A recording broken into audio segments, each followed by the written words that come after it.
Amen. Praise the Lord. At sa oras pong ito, tayo po'y darako na po sa pinakamahalagang bahagi ng ating banal na programa na kung saan ang pagkikinig at pag-aaral ng banal na salita natin malapinoon na dadalhin po sa ating beloved ordained preacher, beloved Brother Boy Kaluya.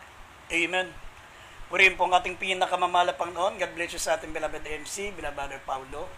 At ang pinakamataas sa pagsamba, pinakamataas sa pagpupuri, pagluwalhati, pagdakila at karangalan para sa ating dakilan Diyos natin pinaglilingkuran, ang ating pinakamamahal na Panginoong Jesucristo.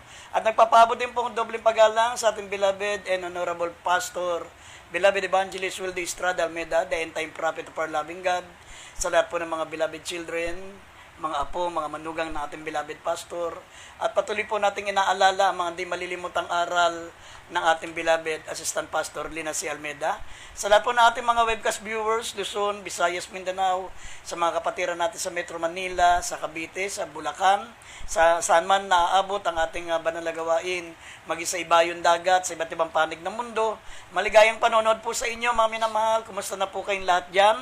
At kami po'y patuloy na nananalangin sa inyo, lalo na po sa mga kapatiran natin na sa mga malalayong lugar. Pagpalain po kayo ng ating mahal na Panginoon. At minsan pa, mga minamahal, tayo po'y sama-samang manalangin muna bago tayo dumako sa ating paksa. Niling ko mong manalangin po tayong lahat. Opo, dakilat na pagpala po naming Ama, Diyos na makapangyarihan sa lahat.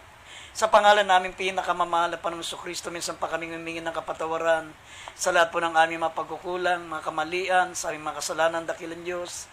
Malapang nun, linisin mo po ang aming mga puso.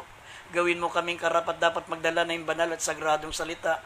Malapang nun sa munting bagay na ito na kami po'y nagagamit mo bilang pagpapasalamat po namin sa kaligtasan ni pinagkaloob mo, mahal na Panginoon. Gamitin mo rin po kami na makapagligtas ng marami mga kaluluwa. Abutin mo mga kababayan po namin, lalo na po mga may sakit, may mga karamdaman. Minsan pang ipakita mo sa kanila na ang iyong dakilang kapangyarihan ay patuloy, malapang na kumikilos hanggang sa aming panahon. At aming sinasaway lahat ng gawa ng kalaban, demons of unbelief and doubts, demons of hindrances. We bind the power of darkness in Jesus' name. Amen and amen. Purin po ang ating pinakamamahal pa naman minamahal. Buksan natin pambungad na talata dito po sa 2 Korinto 5, talatang 4. Dito po sa aklat ng ikalawang mga taga-Korinto, kabanatang 5, talatay 4. Sapagkat tunay naming nangasa tabernakulo, ito ay nagsisihibik na nangabibigatan, hindi sa ninanasa naming maging hubad, kundi ninanasa namin kami bihisan upang ang may kamatayan ay lamunin ng buhay. Amen. Amen. Maminamal ang ating pong paksa ay pamamagatan po nating the burdens of life. Amen. Ang mga pasanin, ang mga kabigatan sa buhay. Alam nyo, maminamahal, bilang mga mananampalataya, ay minsan po mararanasan po natin ang tinatawag po na pasanin, mga kabigatan sa buhay. Amen. Sabi nga ng banal na kasulatan dito po sa buhay natin, sa tabernakulong tinutukoy po rito, ito po yung ating pong katawang lupa. Ito po yung ating pong buhay sa panahon na ito. Sabi, sapagkat tunay na kaming mga nasa tabernakulong ito ay nagsisihibik at nabibigatan. Hindi sa ninanasa namin maging hubad, kundi ninanasa namin kami bihisan upang ang may kamatayan ay lamunin ng buhay. Kaya nga maminamahal, habang tayo po'y narito po sa ating pong katawang lupang ito, yung tinutukoy na tabernakulong ito, maminamahal, dito po ay tayo po'y dadanas po ng tinatawag na paghibik. Yung pagluwa, yung kapigatian, mga problema, depression, discouragement, insecurity, helplessness. Marami po tayong mararanasan, gaya ng mga sakit, mga pagsubok, mga kabigatan sa buhay. Kasi, maminamal, ito po yung tinutukoy po sa banal na kasulatan na pinaka-krus po natin. Amen. Yung mga burdens. Sabi na Mateo 16, talatang 24, kung sino mang tao ang ibig sumunod sa akin, ay tumanggi sa kanyang sarili, pasanin ang kanyang krus at sumunod sa akin. Yan po, maminamahal ang mga tinatawag na krus. Hindi literal na krus. Hindi po yung literal na magpapasangkan ng dalawang kahoy, maminamal na pinag-cross. At ito'y papasanin natin tuwing mahal na araw. Ang tinutukoy po na krus dito, maminamal, ito po yung ating mga pasanin. Sabi nga ng banal na kasulatan, hindi tayo tinawag ng ating pinakamamahal na Panginoong Kristo para sumampalataya lamang sa Kanya, kundi maminamahal tayo po sabi magtiis din alang-alang sa Kanya. Pero tandaan po natin, maminamahal, sinabi ng Biblia, ang pagtitiis natin sa kapanahonang ito ay hindi kayang ikumpara sa gantimpalang naghihintay sa atin. Amen.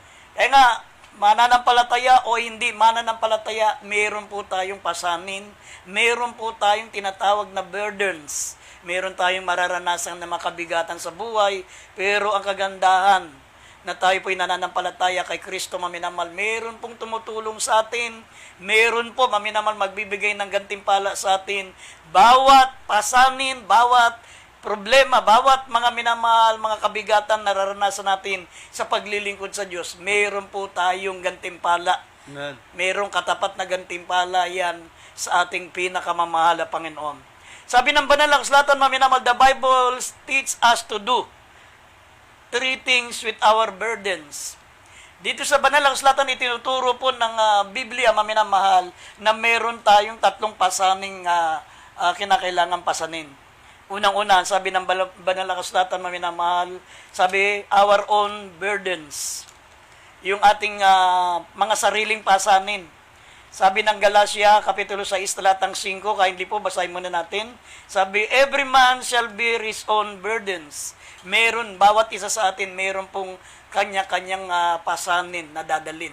Mananampalataya o hindi mananampalataya, mayaman o mahirap, maminamahal, may pinag-aralan o walang pinag-aralan, may kapangyarihan o walang kapangyarihan. Sabi, bawat isa sa atin, Amen. magdadala ng kanya-kanyang pasan. Basahin po natin ng Galatia 6:5. Dito po sa Galatia, Kabanatang 6, talataya 5. Sabi dito, sapagkat ang bawat tao ay magpapasan ng kanyang sariling pasan. Amen. Amen. Yan po ang unang pasanin, maminamahal. Sabi, our own burdens. Sabi ng banal na kasulatan, ang bawat isa sa atin ay kinakailangan magpasan ng kanyang sariling pasan. Amen. Bawat tao ay magpapasan ng kanyang sariling pasan. Ito pong pasaning ito, maminamal, ito po ay non-transferable. Hindi pwedeng ipasa, maminamal, hindi pwedeng ibigay sa iba. Ito po ay sarili nating tinatawag na burdens. Amen. Kinakailangan ito, maminamal, na mapagtagumpayan po natin ito. Ito yung pinaka-cross natin. Marami po tayong sariling mga pasanin, maminamal, bilang tao. Ano man ang kalagayan natin sa buhay, may asawa tayo, binata, dalaga, o tayo po, maminamahal, ay may mga kanya-kanya ng pamilya, bawat isa sa atin may mga dinadalang pasan. May mga dinadalang pasan. Kaya nga, sinabi ng banal na kasulatan, hindi natin pwedeng ilipat ito, maminamahal. Ito po ay non-transferable. Ito po ay kinakailangan tayo mismo ang magpasan.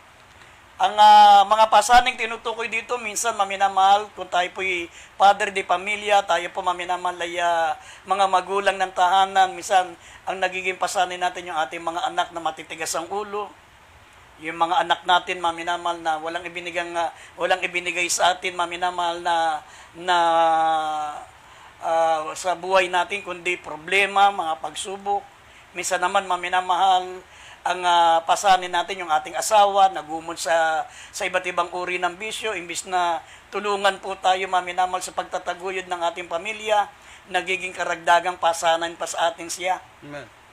Minsan naman meron tayong mga inaalagaang anak na may mga kapansanan na kinakailangan nating arugain, kinakailangan nating alagaan, maminamal. May mga kanya-kanya tayong pasan. Pero sabi ng banal na kasulatan, mga minamahal ko, kung tayo po ay nahihirapan na, sabi ng banal na kasulatan, pwede tayong humingi ng tulong sa mahal na Panginoon. Amen. Ano man ang ating pasanin, may mga problema tayo, may mga kabigatan tayo. Minsan ang pasanin natin ay yung mga araw-araw nating mga responsibilidad. Yung mga bayarin natin sa bahay, bayarin natin sa kuryente, ang daming pasanin. Pero tandaan po natin, bahagi ng buhay natin yan. Yan ang pinaka-cross natin. Amen.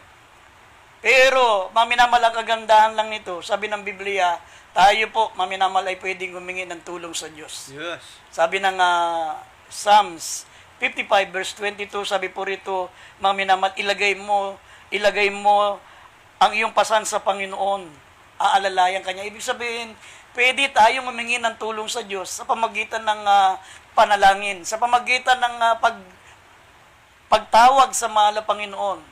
Humingi tayo, maminamahal, ng tulong, humingi tayo ng gabay. Manalangin tayo, umiyak tayo sa mahal na Panginoon, humingi tayo ng kahabagan sa mahal na Panginoon sa pamagitan ng panalangin. Sabi rito, Psalms 55 verse 22, basahin po natin. Dito po sa Aklat ng Mga Awit, Kabanata 55, talata po 22. Sabi dito, ilagay mo ang iyong pasan sa Panginoon at kanyang aalalayan ka. Hindi niya titiising makilos kailanman ang matuwid. Amen. Amen. Ilagay mo sa Panginoon ang iyong pasan. Amen. Ibig sabihin, maminamahal, pwede tayong humingi ng tulong sa mahal na Panginoon. Ibig sabihin, ang ilagay mo sa mahal na Panginoon, ipaubaya mo sa Kanya. Kung ano man ang mga dalahin mo sa buhay. Ang anak mo na may karamdaman, ang iyong asawa na dala-dala mo sa buhay, maraming mga bisyo, maminamahal, ang iyong anak na nagiging sakit ng ulo mo, ibigay mo sa mahal na Panginoon sa pamagitan ng panalangin. Marami po tayo mga kapatiran sa ministeryong ito, mga minamahal, ganyan ang kanilang mga problema. Pero pagkatapos po, maminaman na kanilang ibigay sa mahal na Panginoon, paglipas po ng ilang mga buwan o ilang mga panahon, maminamahal, nakita na lamang nilang kalamamahal sa buhay, kasama na nilang naglilingkod sa Diyos. Amen. Walang imposible sa mahal na Panginoon. Kailangan, mga minamahal, kapag ibinigay mo na sa paanan ng mahal na Panginoon, inilatag mo na sa paanan ng mahal na Panginoon, mga minamahal, dapat hindi mo na pinapasan yan. Amen. Walang iniwan yan, maminamahal, dun sa mama na sumakay ng barko. Pagdating niya dun sa barko, maminamahal, nandun na siya sa loob ng barko, buhat-buhat niya pa rin yung kanyang mabigat na isang sakong bigas. Mamaya, sabi ng isang tripulante, sabi ng crew sa kanya, Manong, ibaba nyo na po ang inyong ang inyong isang sakong bigas. Wala naman kasi magnanakaw dito kasi hindi makakatakbo sa dagat yung magnanakaw dito. Amen. Mahuhuli din natin yan. Sabi naman nung mamang may pasan, mami naman na isang sakong bigas, hindi ko binubuhat yung aking isang sakong bigas dahil baka manakaw. Binubuhat ko yung aking isang sakong bigas kasi ang dami ng sakay ng barko, napakarami pang mga truck sa ilalim. Ang dami pang mga kotse, tapos marami pang mga dalahin yung mga tao dito. Kaya nga, tinutulungan ko yung barko dahil masyado ng maraming dala. Hindi niya alam, maminamal na siya mismo, dala-dala ng barko. Dahil nakasakay sa loob ng barko. Ibig sabihin, maminamal, kapag ibinigay mo na yung pasan mo sa Diyos, mga minamal, atis, magpahinga ka na. Huwag mo nang isipin, ipanatag mo na ang kalooban mo. Maminamal, sabi ng Biblia, na magpahinga ka na sa Panginoon. Huwag mo nang alalahanin yan. Pag ipinasa Diyos mo na, hindi mo na kinakailangan alalahanin ng alalahanin. Amen. Lagi kang nadidepress, lagi kang masakit ang ulo. Pag ibinigay mo na sa mahal na Panginoon, ibig sabihin, huwag mo nang dalin. Huwag mo nang dalin, huwag mo nang pasanin, huwag mo nang alalahanin. Ibinigay mo na sa mahal na Panginoon. Amen.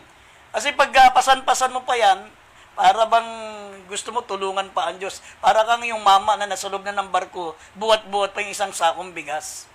Kasi doon tinitignan ng mahal na Panginoon, maminamal, kung kayo po, o kung tayo po, maminamahal, ay talaga may lubusang tiwala sa mahal na Panginoon. Sabi nga ng unang Pedro, Kapitulo 5, talatang 7 hanggang 9, sabi rito, mababasa po natin dito, maminamal, lahat ng mga pasanin na yan po yung pagsubok na ginagawa ng dyablo.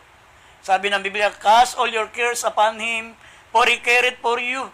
Lagi mong alalahanin na bawat pasanin, bawat pagsubok, bawat dumarating, maminamahal na mga kabigatan sa buhay mo, maminamahal. Sabi ng Biblia, merong nagmamalasakit sa iyo, ang mahal na Panginoong Jesucristo. Amen. He will carry you. Sabi, ikaw ay pinagmamalasakitan niya. Pero sabi ng talatang 8, maminamahal, ng unang Pedro 5:8, ngunit ang dyablo, maminamahal, sabi ng Biblia, kayo'y mga ingat, kayo'y mapagbantay sapagat ang inyong dyablo na kalaban, sabi ang kalaban yung dyablo ay naghanap na masisila niya. Amen. Kapag nakita niya, maminamahal, na kaya niyang wasakin, kaya kanyang kaya niyang wasakin ang iyong pananampalataya sa pamagitan ng depression, sa pag-aalala, sa mga anxiety. Mga minamahal, diyan ka atake ng dyablo. Amen. Ibig sabihin, hindi ka marunong magtiwala sa Diyos. Sabi ng talatang 9, susunod na talata naman, sa 1 Peter 5:9 naman, sabi, mga minamahal, na labanan niyo siyang matatag sa pamagitan ng inyong pananampalataya. Ang gagawin mo lang, labanan mong matatag sa pamagitan ng pananampalataya. Magtiwala ka sa Diyos, maminamahal, na merong Panginoong Jesucristo na nagmamalasakit sa iyo. Yes. Pagtiwalaan mo yung pagmamalasakit niya Amen. na kayang daigin ng dyablo. Basahin po natin ang talata, 1 Pedro 5, talatang 7 hanggang 9. Basahin natin mga talata. Unang Pedro, kabanatang 5, talatay 7 hanggang 9. Sa 7, na inyong ilagak sa Kanya ang lahat ng inyong kabalasahan, sapagkat kayo'y pinagmamalasakit niya. Kayo'y maging mapagpigil, kayo'y maging mapagpuyat.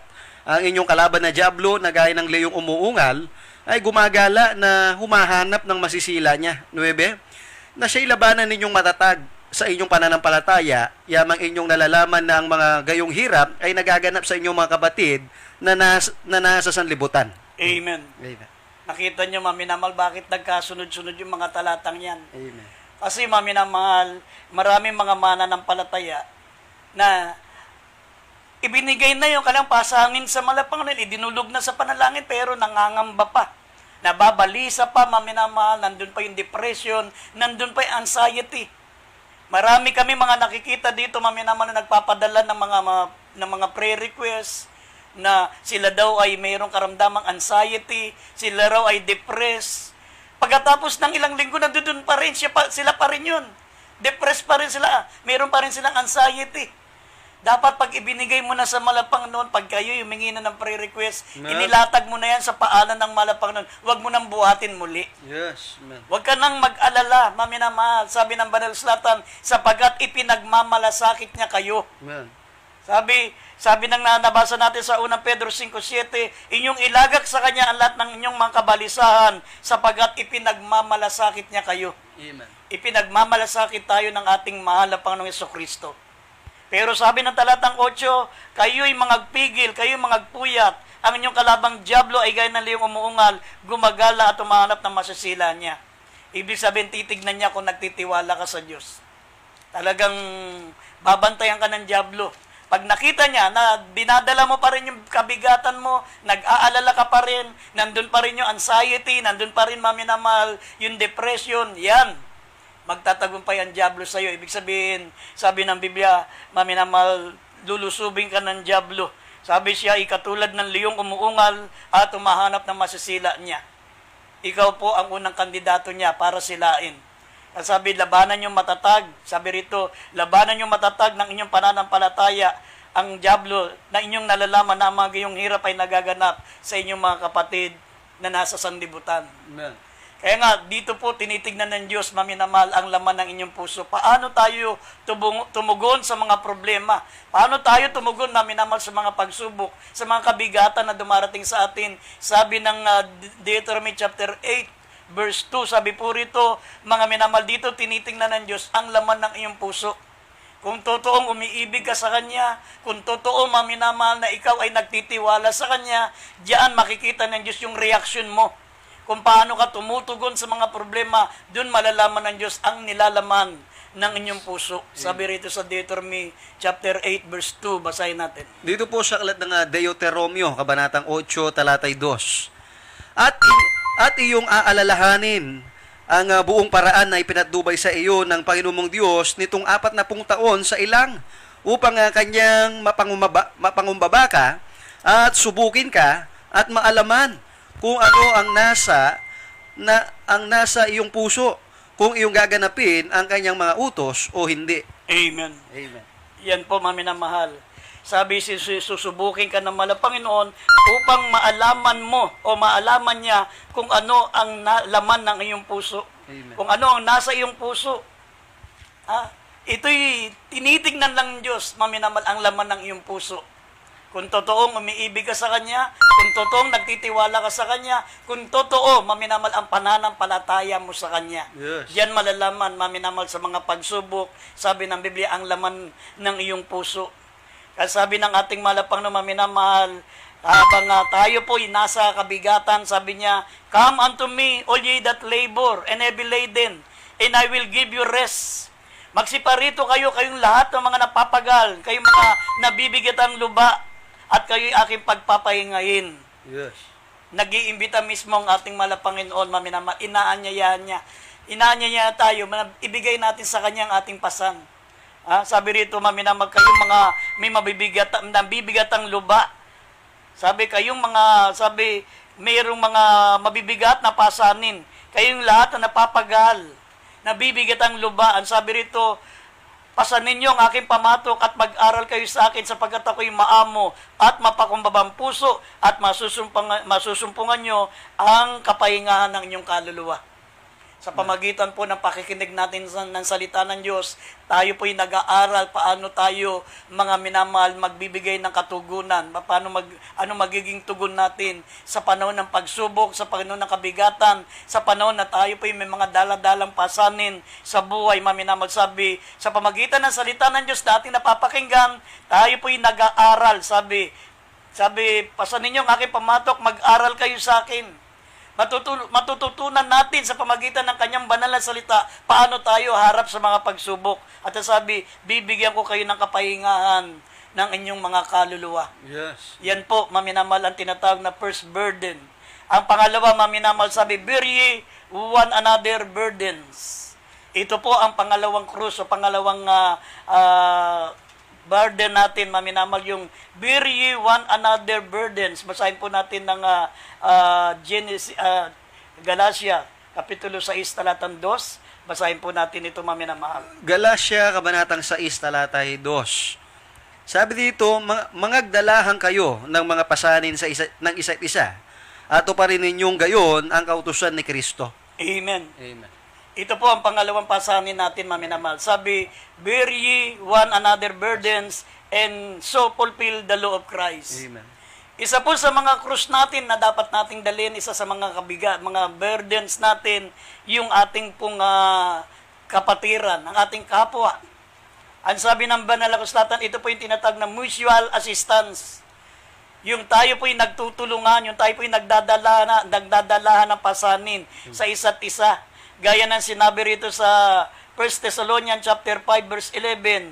Ang sabi ng talatang ito, mga minamahal, kung mababasa po natin ng 1 Thessalonians chapter 5 verse 11, pakibasa natin sandali ito. 1 Thessalonica, unang Thessalonica, kabanatang 5, talatay 11. Dahil dito, kayo'y mga pangaralan at mga patibayan sa isa't isa sa inyo, gaya ng inyong ginagawa. Amen.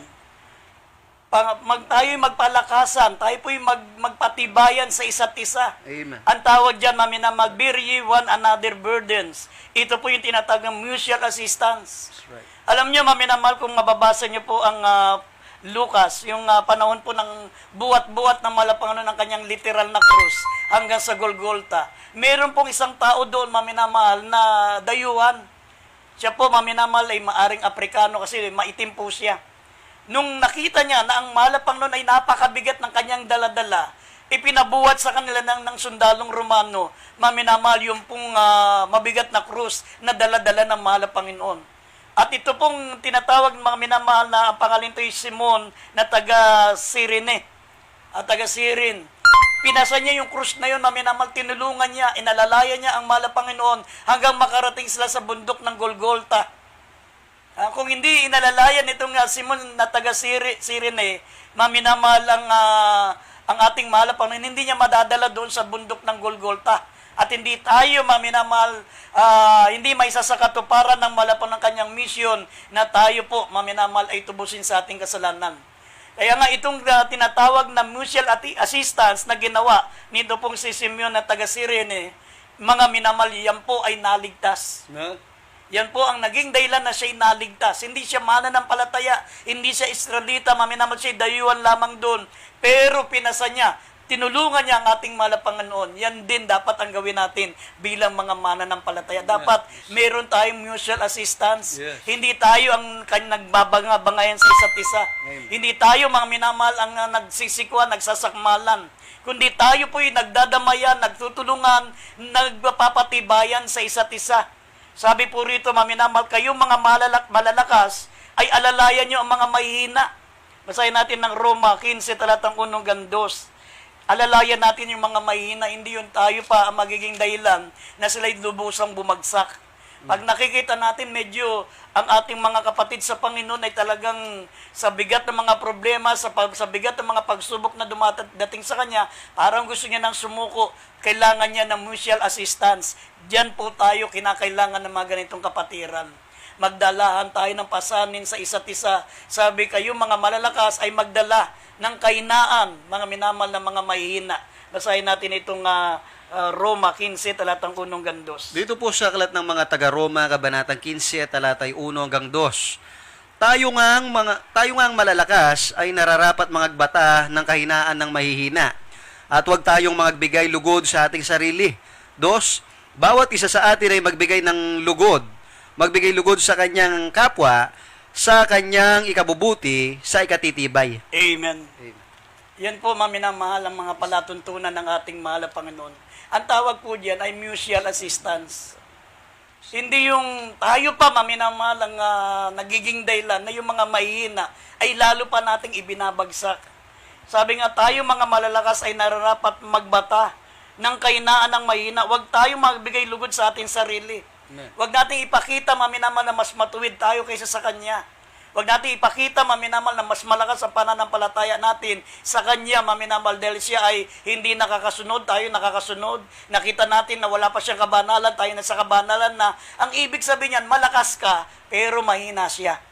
Pero wag ikaw ang maging dahilan, mga minamahal, na kanyang ikahihina lalo, maminamahal. Sabi nga rito, kung mababasa rin natin ng unang Tesalonica 5, talatang 14 hanggang 15, sabi, alalayan po natin sila. Amen. Ang mga magugulo, ang mga mahina, ang pananampalataya, sabi rito, maminamahal, palakasin natin sila. Ang mga mahina, ang loob ay alalayan natin. Ang mga nakikita natin na parang hindi pa nakasusunod, ay maging mapaginood tayo sa kanila, sabi rito. Hindi yun tayo pa, maminamahal, ang nagiging dahilan, dahil nakikita natin siya, hindi po sumusunod tayo, nakakasunod tayo. Ang tawag sa atin malalakas, sila mahihina. Aalalayan natin yan. Huwag tayong self-righteous, huwag po tayong judgmental. Sabi rito, basahin po natin ng unang Tesalonica 5, talatang 14 hanggang 15. Unang mga taga-Tesalonica, kabanatang 5, talatay 14 hanggang 15. At aming ipinamamanhik sa inyo, mga kapatid, na inyong paalalahanan ng mga manggugulo, palakasin ang mga mahinang loob, alalayan ng mga mahina, at maging mapagpahinuod kayo sa lahat. 15. Tignan nga ninyo na huwag gumanti ang sinuman ng masama sa masama, ngunit sundin ninyong lagi ang mabuti at ang isay sa iba at sa lahat. Amen. Amen. Ganun dapat ba, minamahal? Kung ganyan po ang mga prinsipyo ng lahat ng Kristiyano, wala pong katisuran. Amen. Pag nakita mo, maminamahal, na ikaw ay ginagawa ng masama, huwag mong gantihan ng masama. Sabi, huwag kayong gumanti ng masama sa masama. Ibig sabihin, pag gumagawa ng masama sa iyo yan, mahinang Kristiyano yan. Ikaw malakas. Amen. Kaya sabi rito, ipinamamanik namin sa iyo, mga kapatid, paalalanan nyo ang mga magugulo. Palakasin ang mga mahihina ang loob. Alalayan ang mga mahihina at maging mapaginood sa lahat. Gaya ng sinabi ng awit, kung mababasa po natin ang awit, maminamal, sabi, sama-sama nating pagtulong-tulungan. Sabi, tayo ay maligayang nagpapayuang magkakasama na lumalakad na magkaakbay sa bahay ng Diyos. Amen. Magkasama po tayo, tulong-tulong tayo, bigkis-bigkis, kapit kamay, maminamal. Iisa ang kalaban natin dito, ang Diablo. Pero tayong mga mananampalataya, tayo po ang magtutulungan. Sabi rito sa awit 55, talatang 14, mga minamal, tayo po ay maligayang magpapayuhan na magkakasamang lumalakad, na magkaakbay sa bahay ng Diyos. Basahin natin. Dito sa aklat ng mga awit, 155, 55, 55, 14. 55:14. Dito po sa mga awit, chapter 55, verse 14. Tayo ay maligayang nagpapayuhang magkakasama. Tayo'y lumalakad na magkakbay sa bahay ng Diyos. Amen. Amen. Ganun dapat, maminamahal. Ganun dapat. ang prinsipyo ng mga mananampalataya. Amen. Sabi, tayo'y maligayang magpapayuang magkakasama. Amen. Tayo'y lumalakad na magkaakbay sa bahay ng Diyos. Yan ang ibig sabihin na we have fellowship one with another. If you walk in the light, as He is in the light, we have fellowship one with another. May pakikisama tayo sa isa't isa. Amen. Napakalaga ng pakikisama, maminamahal. Kahit saan ka magpunta, kung wala kang pakikisama, walang mangyayari sa buhay mo, maminamahal. Amen. Hindi magtatagal ang buhay mo kapag wala kang pakikisama. Lalo na po, maminamahal, sa bahay ng Diyos, lalo na sa mga kapwa mananampalataya. Sabi ng Biblia, we have fellowship one with another. Kung ikaw ay lumalakad sa liwanag, tulad yang nasa liwanag, may pakikisama tayo sa isa't isa. Tayo po ang mga magkakampi rito, isang kalaban natin, ang dyablo. Kaya dapat magkasama po tayo na lumalakad na magkaakbay sa bahay ng Diyos. Amen. Sabi ng Psalms 55 verse 14. Iyan po, maminamal, ang pangalawang burden. Bear ye one another burdens, yung tinatawag na mutual assistant. Tayo mismo ang magtutulungan. Amen. Tayo mismo ang minamal ang magpapalakasan, magpapatibayan sa isa't isa. Yes. At ang kahuli-huli ang burdens, maminaman, ito po ang pinaka-importante. Basahin natin ng Galatia, Kapitulo 6, talatang 6. Dito po sa kalat ng Galatia, kabanata nga 6, talata po ya 6. Sabi dito, datapwat ang tinuturuan sa aral ng Diyos ay makidamay doon sa nagtuturo sa lahat ng mga bagay na mabuti. Amen. Amen. Ang sabi rito, maminamahal, datapwat ang mga tinuturuan ng aral ng Diyos ay makidamay doon sa nagtuturo sa lahat ng bagay na mabuti. Amen. Mga minamahal, ang pinakamahirap na ministeryo sa lahat ng ministry, maminamahal, sa loob ng iglesia ay ang mga mangangaral. Ang mangangaral, ang pinakamabigat, maminamahal, na burdens. Kasi dala-dala niya, maminamahal, yung kabigatan ng kapatiran, problema ng mga kapatiran, dala-dala niya ang problema ng kanyang sariling pamilya, dala-dala niya, maminamal, ang problema ng buong iglesia, dala-dala niya pa rin, maminamal, ang buong sanlibutan na gusto niyang mailapit sa Panginoon. Kailangan niya mag-ayuno, kailangan niya manalangin ng manalangin, kailangan niya magpuri. Napakabigat ng kanyang dalahin. Amen. Tapos yung ibang mga mananampalataya, imbis mga minamahal na tumulong, nakikibigat pa. Kumbaga sa bayanihan, maminamahal, yung iba bumubuhat, yung iba naglalambitin pa. Amen. Mga minamahal, napakahirap ng dalahin ng isang mangangaral na salita ng Diyos, lalo na pong ating beloved pastor. Yes. Amen. Yung makita ng ating beloved pastor, maminamahal, na tayo mainit na naglilingkod sa Diyos, tayo po'y sama-sama, tayo po'y tulong-tulong, nakakagagaan po ng kanyang kalooban yan. Pero kung tayo mismo, maminamahal, ang nagtitisuran, tayo mismo, maminamahal, ang nagkakaroon ng tinatawag na hindi pagkakaunawaan, para tayong nagbubuhat ng bahay, imbis na tayo tumulong, naglalambitin pa tayo. Amen. Napakabigat ng dalahin, maminamahal, ng mga tunay na mga ngaral. Kaya nga, sabi dapat ang mga tinuturuan ng aral ng Diyos. Sino yan tinutukoy? Yung mga mananampalataya. Kayong mga dumadalo, lahat ng mga dumadalo, maminamahal, napakasimple niyong tanggapin ng kaligtasan. Dumalo lang kayo, sumunod lang kayo, maminamahal, langit na kayo. Yung pong mga nangangaral ng salita ng Diyos, lalong-lalo ng ating beloved pastor, kinakailangan niya pang mag-ayuno. Kinakailangan niya pang ipanalangin araw-araw ang mga kapatiran. Dala-dala niya, maminamal, ang pasanin sa buong iglesia, pati mga financial problem, pati po, maminamal, yung mga problema ng mga manggagawa, pati ang problema ng mga kapatiran, problema pa rin, maminamal, ng mga mangangaral, lalo na po ng ating malapastor, pati, maminamal, lahat ng mga nasasakupan niya, pati ang buong sanlibutan, dala-dala niya, maminamahal, gusto niyang madala sa paanan ng Panginoon, kaya kinakailangan lagi siyang manalangin at lagi siyang mag-ayuno. Amen.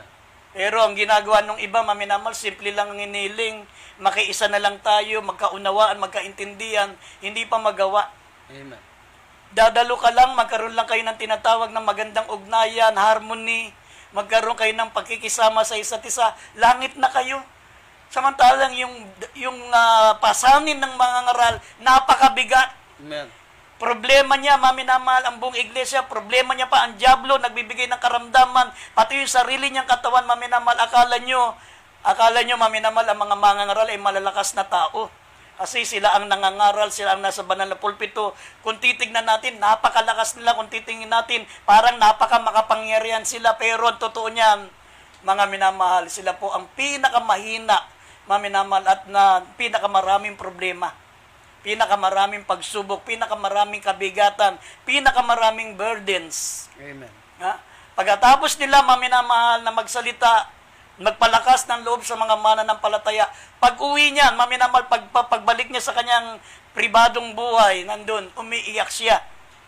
Nadidepress siya, talagang hinang-hina siya, maminamal. Paano niya dadalin ang mga pagsubok, ang mga problema ng kapatiran, ang mga karamdaman ng mga kapatiran, ang mga dumadaing sa kanya. Amen.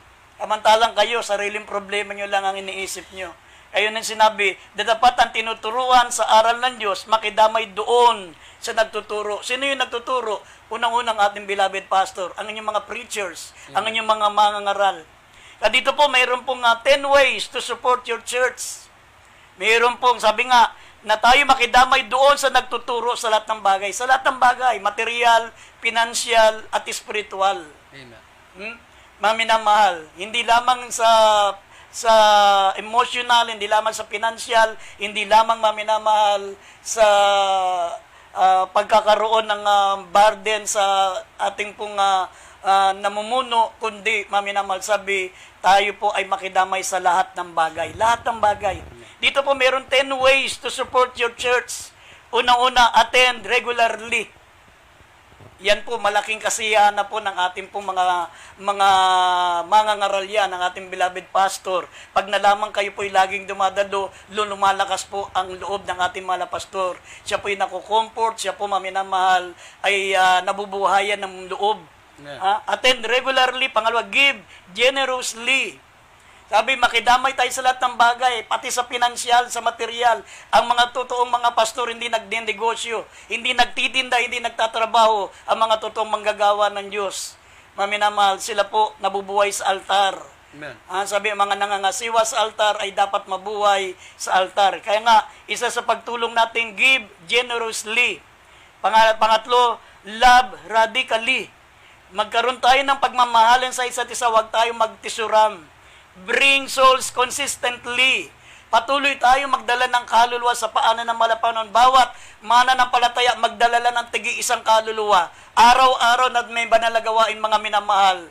Talagang malaking bagay ang naitutulong natin sa iglesia. Amen. Bring souls consistently. Pangapat, sabi rito, share Jesus willingly. At pang-anim, sabi, fellowship purposely. Tayo po'y magkaroon ng totoong layunin ng tinatawag na fellowship. At sabi, show up energetically. Ipakita natin lahat ng ating pong mga kakayahan, maminamahal, para matulungan ng church. Pray fervently. Ipanalangin natin ang mga namumuno sa atin. Ipanalangin natin ang ating banal na gawain. Ipanalangin natin ang ating beloved pastor. Pray fervently. At sabi, encourage faithfully. Magpalakasan tayo sa isa't isa at kauli-ulihan. Volunteer joyfully. Amen. Magkusang loob tayo na magpagamit sa gawain ng mahal na Panginoon. Ang nakalulungkot po sa iba, maminamahal, hindi na nga nakakatulong, nakakabigat pa. Kumbaga sa pagbubuhat ng bahay, yung tinatag na bayanihan, hindi na nga tumutulong magbuhat, lumalambitin pa. Amen. Dadalin mo na sa langit, lumalambitin pa. Hindi ganun, maminamahal. Gusto ng ating mahal na Panginoon, magkaroon tayo ng burdens. Unang-una sa banal na gawain ng mahal na Panginoon. Pangalawa sa ating kapwa-kapatiran. At pasanin natin ang ating sariling burden sa ating mga kabigatan. Yan po, maminamahal, ang salita ng Diyos. Kaya